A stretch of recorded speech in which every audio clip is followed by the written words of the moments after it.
I was kind of a latecomer to journalism, really. I did a degree in engineering in UCC. I worked as an engineer for a number of years, particularly in the UK.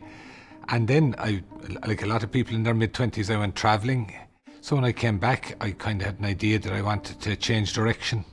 And I did a course, and out of that, I began my career in journalism.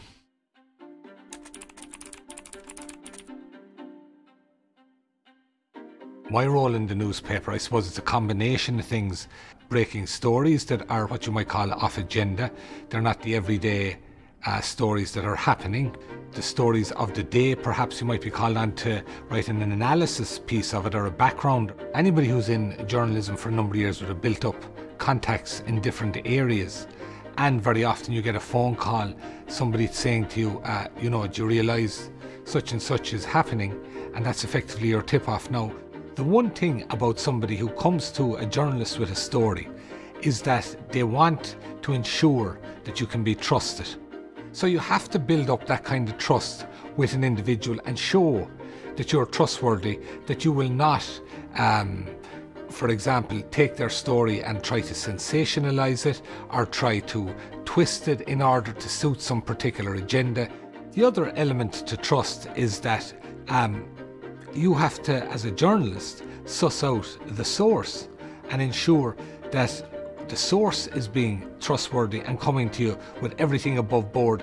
That doesn't mean that you walk away, but it ensures that you know exactly what you're doing and that you're going to do what you're doing in terms of the public interest rather than any agenda that this person might have. I suppose one of the stories that I would definitely have had an impact on, certainly on my career, and I would think certainly on some public institutions, was the Garda whistleblower story involving former Sergeant Maurice McCabe. When a whistleblower comes forward from those environments, it's nearly as if they break an omerta, a code of silence, irrespective of the fact that they're doing it for correct reasons and in order to ensure the proper standards are observed. But thereafter they can very often suffer terribly at the hands of even colleagues.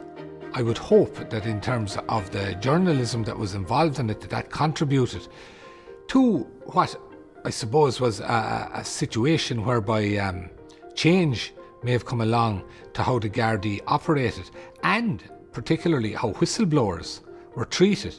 I did a lot of work a number of years ago in terms, and I have been doing since, in terms of fire safety defects in apartments that were built during the Celtic Tiger years. There was huge deficiencies in the regulation of the building regime, particularly to do with apartments, right through the Celtic Tiger years. And I think I was one of the first to explore that area. And the way that story came to me, I literally got a phone call one night from an individual. Now, as a result of that, then I was able to go down to explore what was going on, to look at the background, and again, through the kind of knowledge you built up, to look into what the story was with regulation and all of that. And that would be very typical. Some of these people would have seen the stuff that I'd written in the Irish Examiner about Maurice McCabe and therefore thought that perhaps I may be someone that could be trustworthy. I think that newspapers have a vital role to continue playing, particularly beyond the day-to-day news. That of course is always important, but beyond that, there has to be an element of ensuring that those in society without a voice are given an opportunity to express themselves and to tell what life is like for them. That professional journalists are given time and space to investigate stories that show where the state has been deficient, where the powerful have been allowed to go beyond what would be normally accepted. Those kind of things, I think, are vital in terms of a democracy, that we continue to shine a light in there. I think that's something that the Irish Examiner excels at, and it's something I'm certainly proud to be associated with in the newspaper.